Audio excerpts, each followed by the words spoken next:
دیکھیں بھائی، انجینئر صاحب کے ساتھ ہمارا جو ہے کوئی ذاتی معاملہ تو ہے نہیں، سیدھی سی بات ہے، علمی اختلاف ہے۔ علمی اختلاف کو علمی حد تک رکھنا چاہیے، انتہا پسندی اور اس حد تک ہم لوگ گر جائیں کہ خود اپنے قانون کو اپنے ہاتھ میں لے لیں۔ جب قانون ہمارے پاس موجود ہے تو یہ سارا کریڈٹ پنجاب پولیس کو جاتا ہے، اور جنہوں نے جو ہے اس بڑا ثانیہ ہونے سے بچا لیا، ملک کے اندر افراتفری سے ملک کو ایسے ہی ہر موقع پر کیا جائے۔ بڑے بڑے ہمارے سکالرز، اکابر، علماء بڑے شہید ہو چکے ہیں، اور بے کئیوں پر حملے ہو چکے ہیں، ناکام ہو چکے ہیں۔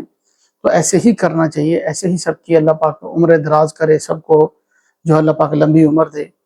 تو انجینئر صاحب سے کوئی علمی اختلاف کرے 100 بار کرے، لیکن یہ بات بالکل غلط ہے کوئی قانون کو ہاتھ میں لے کر خود اپنے طور پر شروع ہو جائے اور یہ اس طرح کی حرکتیں کرنے لگے۔ بڑا ہی افسوسناک واقعہ ہے، ہم اس کے اوپر بھرپور مذمت کرتے ہیں۔ بھائی بہت ہی اہم آج کی خبر ہے، چند دوستوں نے ظہر کی نماز پڑھائی، بڑی مصروفیت تھی، چند دوستوں نے اس وقت بھی سوال کیا، ابھی عصر کی نماز پڑھائی تب بھی سوال کیا۔ صبح تقریباً 8-10 بجے کے قریب اسلامی سکالر جناب انجینئر مرزا صاحب، محمد علی مرزا صاحب کے اوپر کسی نے اٹیک کیا، قاتلانہ حملہ کیا۔ پہلے بھی ان پر 2021 میں اور کچھ عرصہ پہلے ایک حملہ ہو چکا، لیکن یہ حملہ سب سے خطرناک اور خوفناک، بڑا شدت والا تھا، جس کے اندر جو ہے ان کے اکیڈمی کے سامنے جو ہے وہ کہہ رہے ہیں کہ گرین بیلٹ ہے، روڈ کے اس طرف وہاں ایک نوجوان ہے جس کی عمر 18 سے 21 سال ہے، وہ وہاں لیٹ کر فائرنگ کرتا ہے۔ ہماری پولیس جو ہے وہ موجود تھی، پولیس کی نفری، وہاں کے جو ابرار صاحب جو ان کے سینئر ہیں، وہاں پہ مینیجر ہیں انجینئر مرزا صاحب کے، ان کی طرف سے یہ وضاحت آئی ہے۔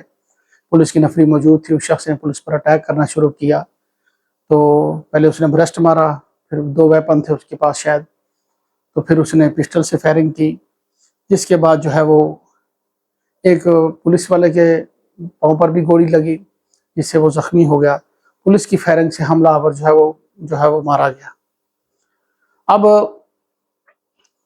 کوئی پتہ نہیں ہے، فی الحال پولیس لے گئی ہے، تحقیقات کر رہی ہے، اور اس کے اندر جو ہے وہ قید شکل سے تو یہ معلوم ہوتا تھا کہ شاید کوئی افغانی ٹائپ ہے یا کچھ طرح کا۔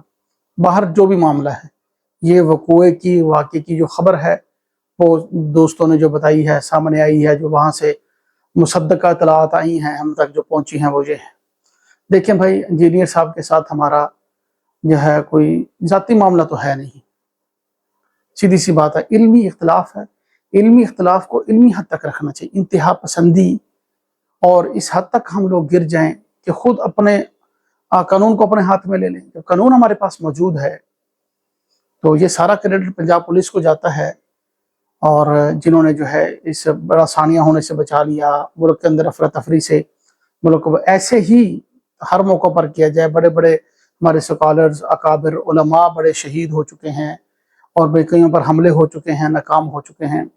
تو ایسے ہی کرنا چاہیے، ایسے ہی سب کی اللہ پاک عمر دراز کرے، سب کو جو اللہ پاک لمبی عمر دے۔ تو انجینئر صاحب سے کوئی علمی اختلاف کرے 100 بار کرے، لیکن یہ بات بالکل غلط ہے کوئی قانون کو ہاتھ میں لے کر خود اپنے طور پر شروع ہو جائے اور یہ اس طرح کی حرکتیں کرنے لگے۔ بڑا ہی افسوسناک واقعہ ہے، ہم اس کے اوپر بھرپور مذمت کرتے ہیں۔ بالکل نالائقی اور نااہلی ہے، بات دلیل سے ہوتی ہے، یہ کیا دلیل کا جواب گولی سے تھوڑی ہوتا ہے۔ ٹھیک ہے، ان سے بہت سی باتوں میں اختلاف ہے، بہت سی باتیں اتفاقی بھی تو ہیں نا۔ توحید بہترین بیان کرتے ہیں، اتفاقی بات ہے۔ قرآن کی بہت سی آیتیں بہت سی غلط بھی پڑھتے ہیں، ٹھیک ہے، لیکن صحیح بھی تو بہت سی پڑھتے ہیں، ان میں بھی اتفاق ہے ان کے ساتھ۔ ابھی تازہ ایران امریکہ جو معاملہ تھا، اس میں انجینئر صاحب نے جو بڑا موقف دیا، وہ بالکل میں تو اسے 100% ایگری کرتا ہوں کہ پہلی مرتبہ ان کے منہ سے میں نے ایسی بات سنی۔ اتنی مطلب ہے کہ جو مجھے اچھی لگی کہ وہ کہہ رہے ہیں کہ اگر ایران کے اوپر ایسا حملہ ہو رہا ہے تو ظلم ہو رہا ہے، تو ایران بھی تو کل یہ ظلم کر چکا ہے نا شام میں، اور لاکھوں کی تعداد میں مسلمان ملک شام کے اندر، عراق کے اندر، لبنان کے اندر، یمن کے اندر سنی مسلمانوں کو اس نے شہید کیا ہے۔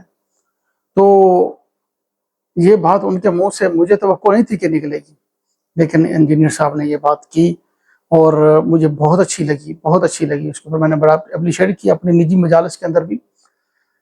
تو